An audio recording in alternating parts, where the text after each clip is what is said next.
नमस्कार साथियों। आज हम सहायकाचार्य भूगोल परीक्षा के वस्तुनिष्ठ प्रश्नों की महत्वपूर्ण सीरीज में मध्ययुगीन भूगोलवेत्ताओं से संबंधित जो महत्वपूर्ण प्रश्न बन सकते हैं उनको लेकर आपके सामने उपस्थित हैं। जो रेफरेंस बुक्स हैं उनमें से उस कंटेंट को निकाला गया है जो कंटेंट परीक्षा की दृष्टि से बहुत ही महत्वपूर्ण हो सकता है, और उस कंटेंट के साथ आप उस पूरे के पूरे अप्रोच को भी रिवाइज कर पाएंगे। तो आइए हम शुरू करते हैं।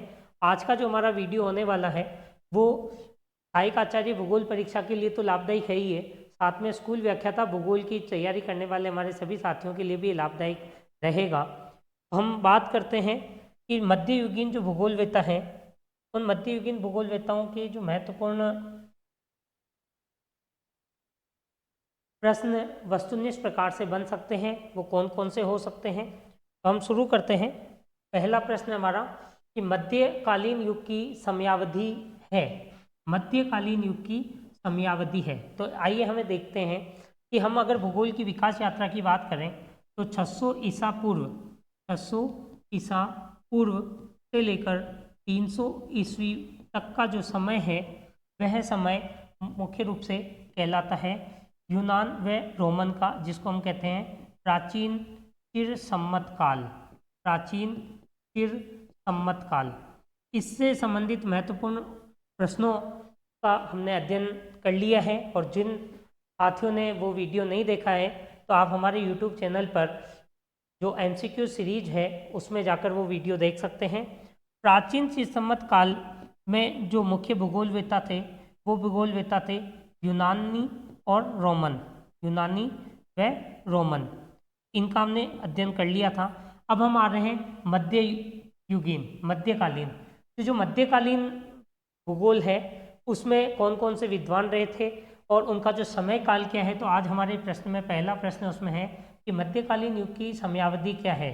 तो यहाँ देखिए 300 ईस्वी से 1700 ईस्वी का काल है, 200 ईस्वी से 1100 ईस्वी का काल है, 300 ईस्वी से 900 ईस्वी का काल है, और 900 ईस्वी से 1400 ईस्वी तक का काल है। तो यहाँ जो सही आंसर है वो हमारा है 300 ईसा से लेकर 1700 ईस्वी तक का जो काल है वो मध्यकालीन काल कहलाता है। 300 ईस्वी से लेकर 1700 ईस्वी तक का जो काल है वो क्या कहलाता है, मध्यकालीन युग कहलाता है।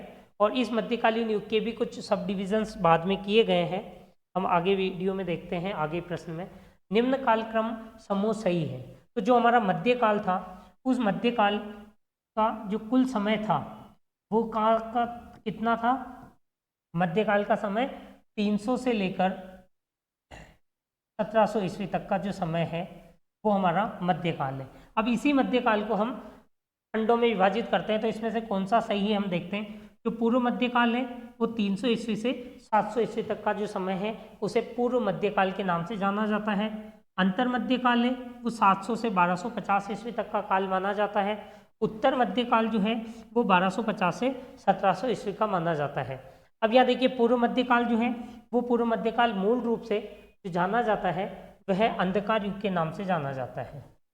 अंधकार युग के नाम से जाना जाता है। और इस अंधकार युग में जो भूगोल है उसकी प्रगति ना होकर अवनति हुई थी। अवनति हुई थी, और अवनति होने का कारण क्या था। भूगोल की अवनति होने का कारण था धर्म का प्रभाव। इस समय धर्म का बहुत अधिक प्रभाव रहा था, और धर्म का प्रभाव अधिक होने के कारण जितना भी भौगोलिक ज्ञान है उस पर धार्मिक प्रभाव अधिक होने के कारण हमें वैज्ञानिक दृष्टिकोण का विकास नहीं हो पाया। तो धर्म के प्रभाव से क्या हुआ कि वैज्ञानिक दृष्टिकोण बाधित हुआ, और वैज्ञानिक दृष्टिकोण बाधित होने से ये हमारे विषय की प्रगति अवरुद्ध हो गई। दूसरा जो अंतर मध्य काल है 700 से 1250 ईस्वी का, ये जो काल है ये काल जो अंधकार युग के अंतर्गत ही आता है। लेकिन इसमें एक और, तो यूरोप में अंधकार युग था। यहाँ हमें दो बात ध्यान रखनी है। यूरोप में तो ये क्या था, किस नाम से था, अंध युग के नाम से ही था। यूरोप में तो अंध युग के नाम से था। लेकिन अरब जो क्षेत्र है उस अरब क्षेत्र में भौगोलिक विकास प्रारंभ हो गया था, और अरब क्षेत्र में इस समय भौगोलिक ज्ञान का विकास होना प्रारंभ हो गया था। तो ये जो अरब भूगोलवेत्ताओं का काल है यहाँ मुख्य रूप से क्या हुआ था, भौगोलिक विकास हुआ था। और भौगोलिक विकास किन्होंने किया था? अरब भूगोलवेताओं ने। क्यों? क्योंकि उस समय वो जो अरब क्षेत्र है वहाँ बहुत अधिक समय तक रात्रि में भी आराम बिना जो स्थिति थी वह आकाश स्वच्छ रहता था, तारे नक्षत्रों की गणना करना आसान था, इसलिए यहाँ बहुत अधिक भौगोलिक विकास ये अरब भूगोलवेताओं द्वारा किया गया। उत्तर मध्यकाल की बात करें 1250 से 1700 ईस्वी का काल, तो यहाँ आते आते भूगोल में पुनः और चूँकि यूरोपीय क्षेत्र में भी वापस धर्म से मुक्ति का कार्य प्रारंभ होना शुरू हो गया था और धीरे धीरे पुनः भूगोल में पुनर्जागरण की जो प्रक्रिया है वो प्रारंभ होने की तरफ कदम बढ़ा दी गई थी। एक विचारों का जनन होना प्रारंभ हुआ कि हम जो कार्य कर रहे हैं, भूगोल में जो धार्मिक प्रभाव बहुत अधिक था, उससे धीरे धीरे क्या हुआ कि भूगोल वैज्ञानिक दृष्टिकोण की ओर बढ़ना प्रारंभ हुआ। तो 1250 से 1700 ईस्वी का जो काल है, उस काल में जो महत्वपूर्ण समय है वो वैज्ञानिक दृष्टिकोण के विकास का प्रारंभ होना रहा है। वैज्ञानिक दृष्टिकोण का विकास प्रारंभ होना शुरू हो गया था। तो यहाँ आके वैज्ञानिक दृष्टिकोण प्रारंभ हो गया था वापस, और ये जो वैज्ञानिक दृष्टिकोण प्रारंभ हुआ था इसमें अरब भूगोलवेताओं के साथ साथ कुछ पुनर्जागरण काल, यहाँ जिसे हम कहते हैं पुनर्जागरण काल, है ना, और उस पुनर्जागरण काल के जो भूगोलवेता हैं जिन्होंने नए नए क्षेत्रों की खोज करने का कार्य किया, उनका भी इसमें महत्वपूर्ण योगदान है। तो पुनर्जागरण और पुनर्जागरण में क्या हुआ, नए क्षेत्रों की खोज हुई थी, नए क्षेत्रों की खोज हुई थी। इस प्रकार से हम देखते हैं तो जो मध्यकाल है वो मध्यकाल 3 भागों में विभाजित हो सकता है। पूर्व मध्यकाल जो कि पूरी तरह से अंधकार युग के नाम से जाना जाता है। अंतर मध्यकाल यूरोप में अंधकार युग था, लेकिन अरब भूगोलवेता के द्वारा भौगोलिक ज्ञान का विकास प्रारंभ कर दिया गया था। उत्तर मध्यकाल, इसमें एक वैज्ञानिक दृष्टिकोण का विकास होना पुनः प्रारंभ होता है और पुनर्जागरण काल में नए नए जो क्षेत्र हैं उनकी खोज की जाने लगी। नए नए क्षेत्रों की खोज के लिए यात्रियों को वहाँ की जो राजा थे उन्होंने प्रोत्साहित किया। अगले प्रश्न की बात करते हैं। अरब काल में पृथ्वी की परिधि के बारे में सही कथन है, अर्थात यह है कि अरब काल के जो भूगोलवेता थे उन्होंने पृथ्वी की जो परिधि है वो, कुछ विद्वानों ने पृथ्वी की परिधि का मापन किया था और उसकी संख्या बताई थी कि परिधि की लंबाई कितनी है। तो यहाँ अल मामून जो है उन्होंने पृथ्वी की परिधि 21,160 अरबी मील बताई थी, 21,160 अरबी मील बताई थी। अल बतानी ने परिधि 27,000 मील मानी थी।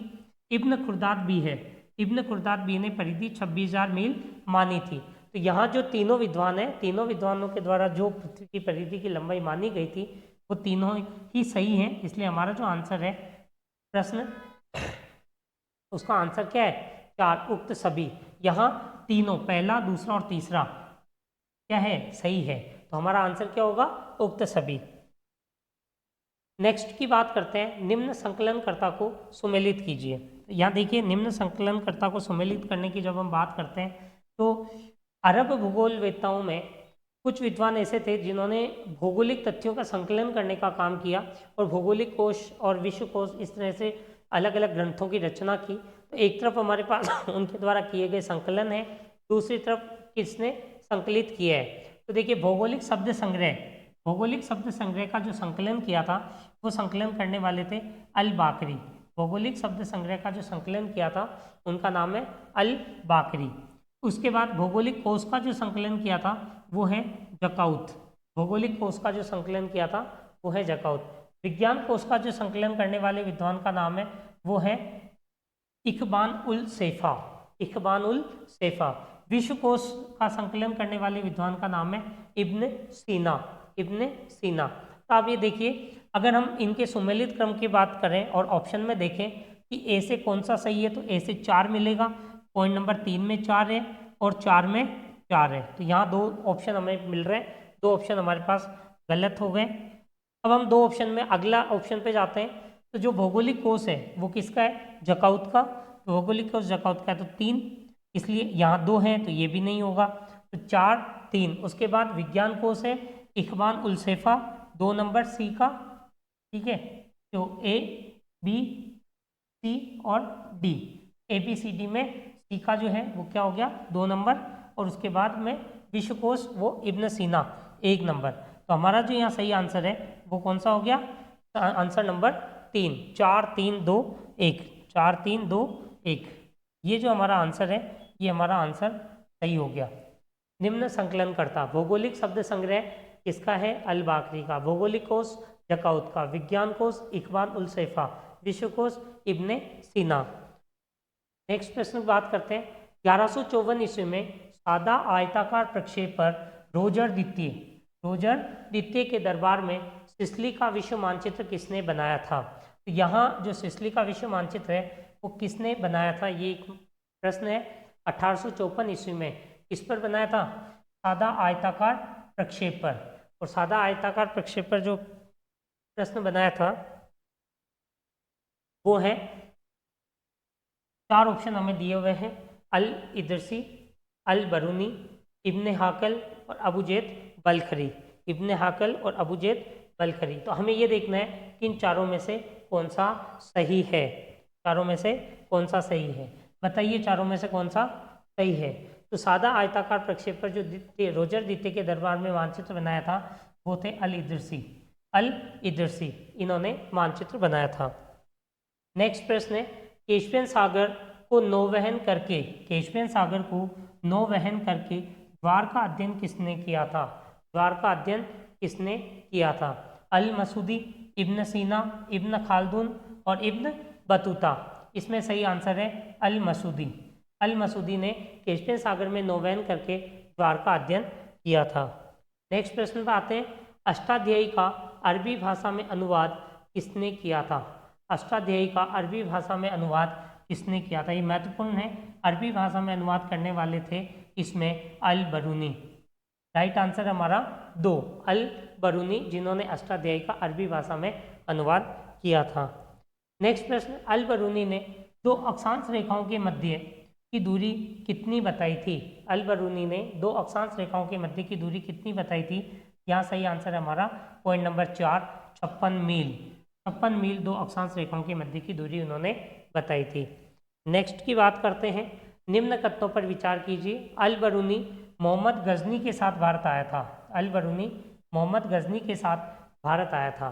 दूसरा, प्लिनी भारत की सामाजिक, आर्थिक व राजनीतिक परिस्थितियों का वर्णन तारिकुल हिंद पुस्तक में 1030 में किया था। तो यहाँ देखिए, यहाँ कथनों पर विचार करना है। प्रश्न ऐसा दिया हुआ है। अब इस प्रश्न में कौन सा कथन सही है और कौन सा कथन गलत है। तो हम देखते हैं, अल बरूनी मोहम्मद गजनी के साथ भारत आया था, ये कथन बिल्कुल सही है, इसलिए हमारा कथन 1 सही है। दूसरा, प्लिनी जो है वो प्लिनी ने कभी भी भारत की यात्रा नहीं की थी, वो भारत नहीं आए थे। ठीक है, तो जब प्लिनी भारत नहीं आए तो भारत की सामाजिक, आर्थिक, राजनीतिक परिस्थितियों का वर्णन। दूसरा, तारिकुल हिंद, ये पुस्तक प्लिनी की नहीं है। तारिक उल हिंद पुस्तक किसकी है? ये पुस्तक भी अल बरूनी की है। तो ये जो स्टेटमेंट है, ये स्टेटमेंट क्या हो गया? गलत हो गया। ये स्टेटमेंट अगर ये होता कि अल बरूनी भारत की सामाजिक, आर्थिक और राजनीतिक परिस्थितियों का वर्णन तारिक उल हिंद पुस्तक में 1030 में किया, क्योंकि ये पुस्तक 1030 में कब लिखी गई थी? ये पुस्तक किसके द्वारा लिखी गई थी? अल बरूनी के द्वारा। तो अब यहाँ सही आंसर हमारा पास क्या हो गया है? दूसरा कथन तो हमारे पास हो गया गलत। दूसरा ऑप्शन हमारे पास क्या हो गया है? गलत हो गया है। ये गलत होने के कारण अब हमारे पास जो सही आंसर है, केवल कथन 1 सही है। केवल कथन 1 सही है, ये वाला ही सही है, ये वाला हमारे पास गलत हो गया, केवल विद्वान का नाम बदलने के कारण। नेक्स्ट हम बात करते हैं अगले, निम्न विशेषता से भूगोलविदता को पहचानिए। हमें उस भूगोलविदता की जो विशेषता है उसको पहचानना है कि भूगोलविदता कौन सा है। उस भूगोलविदता की शिक्षा कहाँ हुई थी? कार्डोबा में हुई थी। विश्व भ्रमण के इच्छुकों के हितार्थ, ये क्या है? ये पुस्तक का नाम है उस विद्वान का। विश्व भ्रमण के इच्छुकों के हितार्थ पुस्तक लिखी थी। 7 जलवायु खंड के आधार पर मानचित्र का निर्माण किया था। 7 जलवायु खंड के आधार पर मानचित्र का निर्माण किया था। अब इनमें कौन कौन है? तो इनमें देखिए, इब्न बतूता, अल इदरसी, इब्न हाकल और इब्न खालदून। इनमें से कौन सा विद्वान ऐसा है जिसके बारे में ये सभी विशेषताएं सही है? शिक्षा कार्डोबा में हुई थी। विश्व भ्रमण के इच्छुक जो हैं के हितार्थ पुस्तक लिखी थी। और 7 जलवायु खंड, इसका सही आंसर है अल इदरसी ने ही ये पुस्तक लिखी थी। ठीक है, नेक्स्ट हम आगे चलते हैं। निम्न को सुमेलित कीजिए। रहला या रिहला, रहला पुस्तक किसने लिखी थी? Ibn Battuta. इब्न बतूता एक यात्री था जिसने लगभग 75,000 मील की यात्राएं की थी। दूसरी पुस्तक है a book of routes and realms. ये book of routes and realms ये पुस्तक लिखी थी इब्न हाकल ने। A book of routes and realms ये पुस्तक किसकी लिखी हुई है? इब्न हाकल। सोने की चरागाह व जवाहरात की खान, सोने की चरागाह व जवाहरात की खान ये पुस्तक किसने लिखी थी? अल मसूदी ने। ये पुस्तक किसके द्वारा लिखी गई? अल मसूदी के द्वारा। मुकद्दिमा जो पुस्तक है वो किसके द्वारा लिखी गई? अल इब्न खालदून, इब्न खालदून। तो यहाँ जो आंसर है वो आंसर हमारा पॉइंट नंबर 1 सही है, क्योंकि रहला इब्न पुस्तक इब्न बतूता द्वारा लिखी गई, रूट्स एंड रेल्व्स इब्न हाकल द्वारा लिखी गई, सोने की चरागाह जवाहरात की खान अल मसूदी द्वारा लिखी गई, मुकद्दिमा जो पुस्तक है वो किसने लिखी? इब्न खालदून ने। 1 2 3 4 ये वाला जो ऑप्शन है हमारा, ये ऑप्शन हमारा सही है, राइट आंसर है। नेक्स्ट हम बात करते हैं निम्न में सही कथन है। इब्न बतूता हिंदकुश होते हुए 1333 में भारत आया था और भारत में कितने वर्ष रहा था? 8 वर्ष रहा था। तो 1333 ईस्वी में भारत आना, हिंदकुश को पार करके, और भारत में कितने वर्ष बिताए? 8 वर्ष। मालदीव, श्रीलंका, जावा, मलाया होते हुए चीन गया था। मोहम्मद बिन तुगलक ने चीन का राजदूत नियुक्त किया था, चीन का राजदूत नियुक्त किया था। तो इनमें सभी कथन इब्न बतूता के बारे में जो है वो सही है, सभी कथन इब्न बतूता के बारे में सही है। नेक्स्ट बात करते हैं निम्न में सुमेलित नहीं है। यहाँ भी पुस्तक हैं और उनके लेखक हैं। समय विवरणिका अल मसूदी द्वारा लिखी गई। हिंद के करिश्मे पुस्तक रहमुर मुजी द्वारा लिखी गई, रहमुर मुजी द्वारा लिखी गई। अल कानून अल मसूदी, अल कानून अल मसूदी अल बल्की, और नगरीय भूगोल जो है वो अल याकूबी। अब यहाँ ये देखना है कि प्रश्न में देखिए यहाँ लिखा हुआ नहीं है क्या? सुमेलित नहीं है। तो एक ऐसा लेखक है जिसने वो पुस्तक नहीं लिखी, तो वो कौन सा है? तो यहाँ जो सही आंसर है वो है 3 नंबर, अल कानून अल मसूदी अल बल्की ने नहीं लिखी थी, अल बल्की ने नहीं लिखी थी। अल कानून अल मसूदी पुस्तक जो है उस पुस्तक को लिखने वाले का नाम है अल बरूनी, अल बरूनी। अल कानून अल मसूदी पुस्तक किसने लिखी थी? अल बरूनी ने। अल मसूदी, अल कानून अल मसूदी पुस्तक लिखने वाले विद्वान का नाम है अल बरूनी। यहाँ प्रश्न में दिया हुआ था अल बल्की, इसलिए क्योंकि सुमेलित नहीं है पूछा, इसलिए हमारा सही आंसर क्या हो गया? Point number 3। नेक्स्ट बात करते हैं प्रश्न की, किस अरब भूगोलवेत्ता ने विश्व को 14 जलवायु प्रदेशों में विभाजित किया है? विश्व को 14 जलवायु प्रदेशों में विभक्त करने का काम किया था। किसने किया था? यहाँ ऑप्शन है हमारे पास, देखो, अल मकदूसी, इब्न सीना, अल मसूदी और हारून उल रशीद, हारून उल रशीद। तो यहाँ जो सही आंसर है वो है अल मकदूसी, नंबर 1। अल मकदूसी ने विश्व को 14 जलवायु प्रदेशों में विभक्त करने का काम किया है। नेक्स्ट प्रश्न की बात करते हैं, मानव सांस्कृतिक भूगोल में सर्वाधिक योगदान किस अरब भूगोलवेत्ता ने दिया है? मनुष्य अर्थात मानव भूगोल से संबंधित जो सांस्कृतिक तथ्यों का वर्णन व्याख्या है, सांस्कृतिक तथ्यों के बारे में सबसे अधिक योगदान सांस्कृतिक भूगोल में योगदान देने वाला जो भूगोलवेत्ता है वो इनमें कौन सा है? अल मकदूसी, इब्न सीना, इब्न खालदून और हारून उल रशीद, हारून उल रशीद। तो इनमें सही आंसर कौन सा है? इब्न खालदून। इब्न खालदून जो है उन्होंने क्या करा था?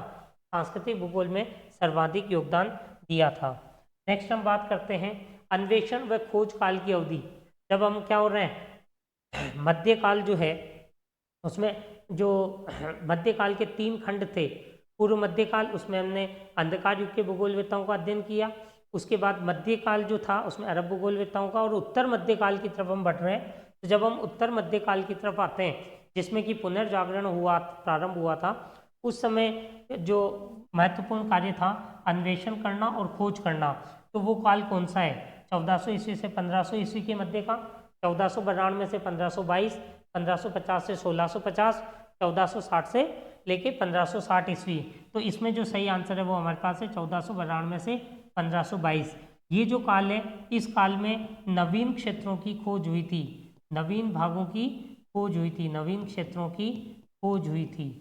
ये इसीलिए सबसे महत्वपूर्ण खंड है, खोज काल है 1492 से लेकर 1522 का काल, जिसमें Marco Polo, Columbus, Vasco D gamma और जॉन कैबेट, कैप्टन जेम्स कुक आदि विद्वानों ने विभिन्न यात्राएं करके, सागरीय यात्राएं करके विभिन्न क्षेत्रों की नई खोज प्रारंभ की थी। नेक्स्ट प्रश्न की बात करें, निम्न में सही कथन है। हमें यहाँ जो कथन दिए हुए हैं उनमें सही कथन की पहचान करनी है। हम पहले कथन की बात करते हैं। पहला कह रहा है, पुर्तगाली राजकुमार हेनरी ने सेंट विंसेंट अंतरीप के समीप सरग्रेस में भूगोल के प्रथम संस्थान की स्थापना की थी। तो जो पुनर्जागरण काल था, उस पुनर्जागरण काल में पुर्तगाली राजकुमार जो हेनरी थे, वो हेनरी नाविक के नाम से इन्हें जाना जाता है। ये नाविक थे और बहुत ही यात्रा करने में इनकी रुचि थी। तो इन्होंने सेंट विंसेंट अंतरीप के पास में एक सरग्रेस नामक स्थान है, उस सरग्रेस नामक स्थान पर भूगोल की एक प्रथम संस्था पुनर्जागरण काल में स्थापित की थी। हारून उल रशीद जो है वो अरब भूगोलवेत्ता है और इन्होंने एक संस्था की स्थापना की थी बैतुल हिकमा, बगदाद में बैतुल हिकमा नामक संस्था की स्थापना की थी। तो हारून उल रशीद की ने स्थापना किसकी थी? बैतुल हिकमा की। मार्को पोलो जो कि उस समय के बहुत ही व्यापारी थे और यात्री के रूप में इन्होंने व्यापार के कारण यात्राएं बहुत सारे क्षेत्रों की और मार्को पोलो के द्वारा जो यात्राएं की गई उनका जो क्रम है उसकी बात करते हैं। मार्को पोलो ने वेनिस से अपनी यात्रा प्रारंभ की और वेनिस से यात्रा प्रारंभ करते हुए वो किन किन स्थानों से होकर गुजरे? तो वेनिस से यात्रा प्रारंभ करने के बाद वो मध्य एशिया से मंगोलिया गए, मंगोलिया से रूस गए, रूस से चीन गए, चीन से पूर्वी चीन की ओर गए, पूर्वी चीन से फिर शांत तटीय क्षेत्र में होते हुए मलेशिया, मलेशिया से श्रीलंका और श्रीलंका से भारत की यात्रा इन्होंने की। यदि हम इसे एक दृष्टिकोण मैप के संदर्भ में देखें तो एक बहुत ही लंबी इन्होंने यात्रा की थी और मैं एक मानचित्र के साथ हम इस पर चर्चा करते हैं।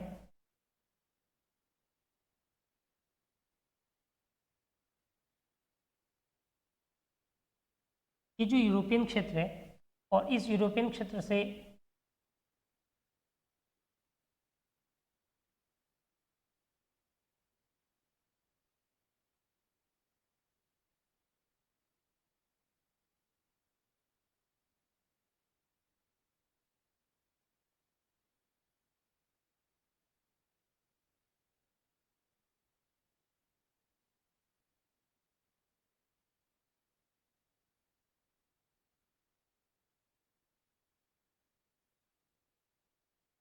हम ये देखते हैं कि ये जो यूरोप और एशिया वाला भाग है ये भारत है और ये अफ्रीकन कंट्रीज़ हैं। हम ये कह रहे हैं कि मार्को पोलो जो है उन्होंने प्रारंभ की यात्रा वेनिस से यात्रा प्रारंभ करने के बाद वो वेनिस से यात्रा प्रारंभ करते हुए इस तरीके से जब वो आगे अपनी यात्रा प्रारंभ करते हैं तो पूरी की पूरी मध्य एशिया में यात्रा करते हुए वो मंगोलिया वाले क्षेत्र से यात्रा करते हुए रूस तक पहुंचते हैं और रूस से चीन में जाकर फिर इस पूर्वी चीन में आकर फिर ये प्रशांत तटीय क्षेत्रों से यात्रा करते हुए मलेशिया पहुंचते हैं। ये श्रीलंका वाला रीजन मलेशिया से श्रीलंका पहुंचते हैं, श्रीलंका से भारत आते हैं और भारत आने के बाद ये इस तरह से वापस इस तरफ होकर वेनिस की ओर प्रस्थान करते हैं। तो जो ये यात्रा का क्रम है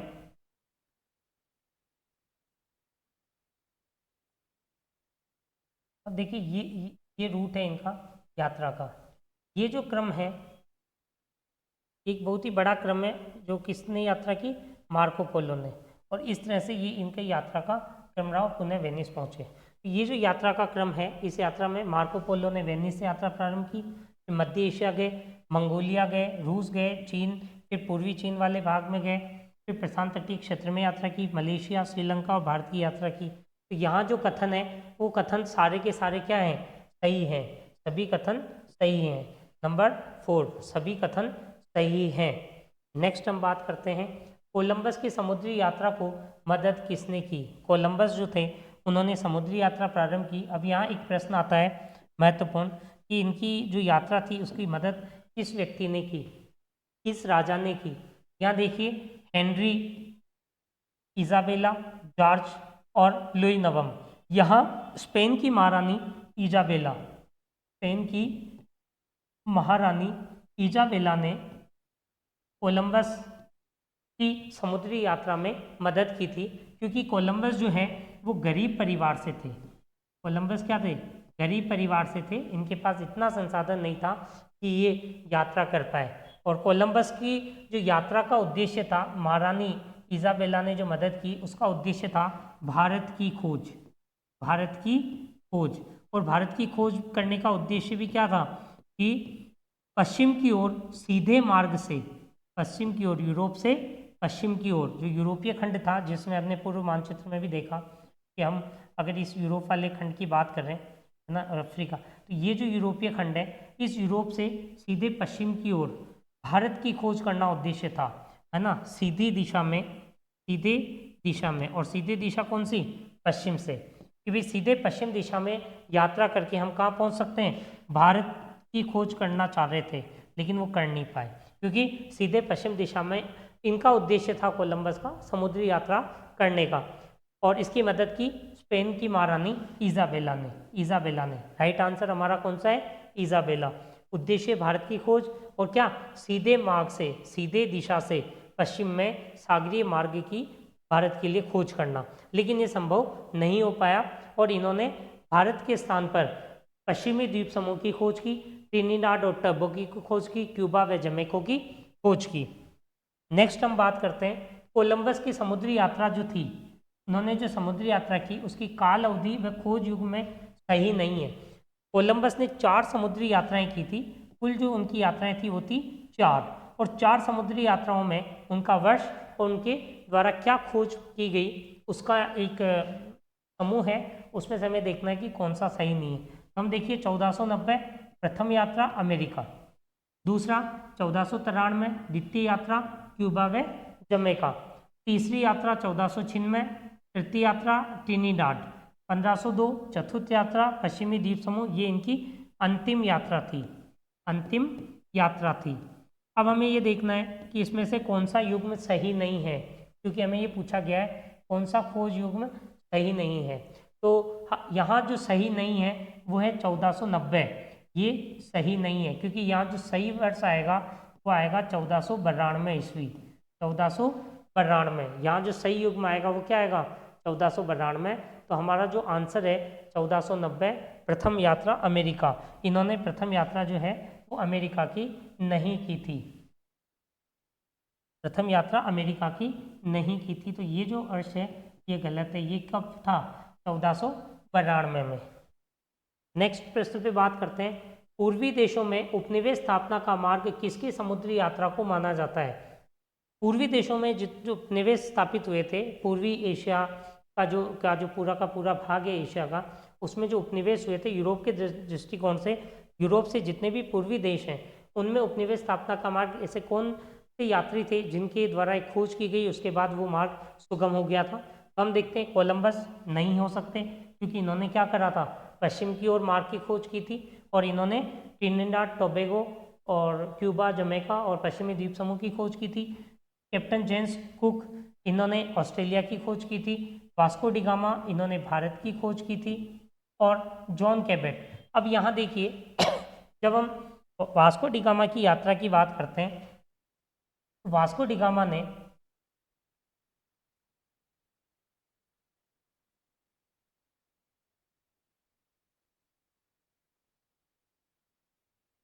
इस प्रकार से, ये जो क्षेत्र है हमारा, यूरोप से उन्होंने यात्रा प्रारंभ की वास्को डी गामा ने। और वास्को डी गामा ने जब यात्रा प्रारंभ की तो वो जो मार्ग था उनका, इस तरीके से उनका मार्ग था। वो मार्ग अफ्रीकी तट के सारे होते हुए दक्षिणी अफ्रीका के साथ होते हुए उन्हें इस प्रकार से जंजीबार द्वीप के साथ होते हुए वो कहाँ पहुँचे थे?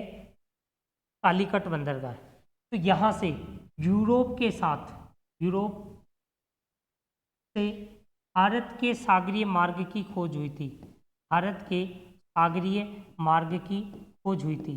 और ये जो सागरीय मार्ग था, इस सागरीय मार्ग की खोज होने से उपनिवेशवाद को बढ़ावा मिला, उपनिवेशवाद को बढ़ावा मिला, उपनिवेशवाद को बढ़ावा मिला। निवेशवाद को बढ़ावा मिला था। तो किस यात्री की खोज से? वास्को डी गामा की खोज से। वास्को डी गामा की खोज से ये जो नया सागरीय मार्ग खोजा गया, इससे भारत के साथ साथ ही जावा, सुमात्रा, मलाया तक का एक न्यूनतम इन्हें मार्ग मिला। इस आधार पर हम ये कहते हैं कि उपनिवेशवाद की स्थापना में किस व्यक्ति की यात्रा का सबसे बड़ा योगदान है, तो वो है वास्को डी गामा। नेक्स्ट, मैक्टन द्वीप।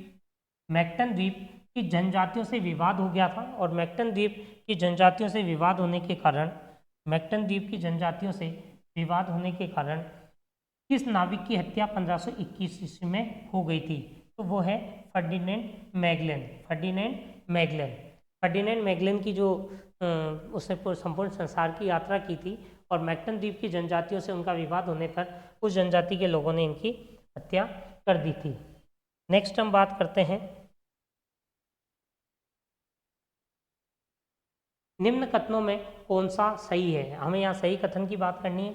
ऑस्ट्रेलिया की खोज जेम्स कुक ने की थी, और उसने इसका नाम क्या दिया था? हेरा ऑस्ट्रेलिसिस। हेरा ऑस्ट्रेलिसिस। तो कैप्टन जेम्स कुक ने ऑस्ट्रेलिया की खोज करते हुए उसका नाम दिया था हेरा ऑस्ट्रेलिसिस। ये सही है। जेम्स कुक ने 1776 ईस्वी में हवाई द्वीप की खोज की थी। ये भी सही है। 1772 से 1775 की यात्रा के दौरान अंटार्कटिका महाद्वीप के चारों ओर चक्कर लगाया था। अंटार्कटिका महाद्वीप के चारों ओर चक्कर लगाया था, ये कथन भी सही है। तो हमारा जो आंसर है, सभी कथन सही हैं। हमारा जो आंसर होगा नंबर 4, सभी कथन सही हैं। नेक्स्ट की बात करते हैं, an introduction to universal geography. An introduction to universal geography पुस्तक की रचना किसने की? ये जितने भी विद्वान हैं, ये सारे के सारे विद्वान पुनर्जागरण काल के बाद, जब हमारा नवीन वैज्ञानिक दृष्टिकोण पूर्ण विकसित हो गया था सभी यात्रियों के द्वारा, उसके बाद जर्मन के कुछ विद्वान थे जिन्होंने भूगोल में एक अभूतपूर्व योगदान, वृद्धि में योगदान दिया था। उनमें से ये विद्वान हैं फिलिप क्लूवेरियस, सेबेस्टियन मुनिस्टर, वारेनियस और पीटर एपिकन। तो यहाँ an introduction to universal geography पुस्तक, an introduction to universal geography पुस्तक की रचना किसने की थी? फिलिप क्लूवेरियस ने। फिलिप क्लूवेरियस ने, ये इनकी पुस्तक का नाम है। नेक्स्ट बात करते हैं हम, मध्यकालीन अवधि का सर्वश्रेष्ठ भूगोलवेत्ता माना जाता है। मध्यकालीन अवधि का सर्वश्रेष्ठ भूगोलवेत्ता माना जाता है। 4 ऑप्शन है, फिलिप क्लूवेरियस है, अल मसूदी हैं, वारेनियस हैं और इब्न खालदून है। तो यहाँ जो मध्यकालीन अवधि का, इस संपूर्ण अवधि के जो भूगोलवेत्ता थे, ये सभी अलग अलग कालक्रम में थे। इन्होंने सबने अपना अपना अलग योगदान दिया। जैसे फिलिप क्लूवेरियस ने an introduction to universal geography पुस्तक लिखी। साथ ही साथ अल मसूदी जो है, उन्होंने भूगोल में एक बहुत महत्वपूर्ण योगदान दिया। वारेनियस जो है, उन्होंने भूगोल में द्वैतवाद का प्रारंभ किया।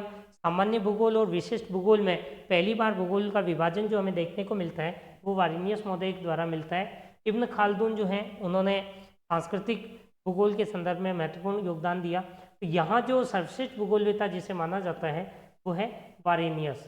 वारेनियस जो है, उन्होंने क्रमबद्ध भूगोल, प्रादेशिक भूगोल, इस प्रकार से अगर हम इनके जो कार्य की बात करें, तो इन्होंने भूगोल में द्वैतवाद को जन्म दिया था वारेनियस ने, और इन्होंने सामान्य भूगोल और विशिष्ट भूगोल में भूगोल का विभाजन किया था।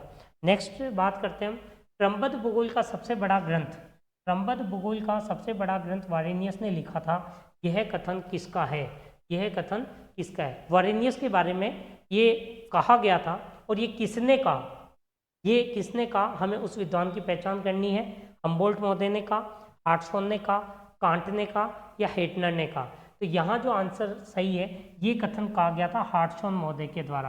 हार्टसॉन महोदय ने कहा था कि क्रमबद्ध भूगोल का सबसे बड़ा ग्रंथ जो लिखा है, वो किसने लिखा? वारेनियस ने लिखा।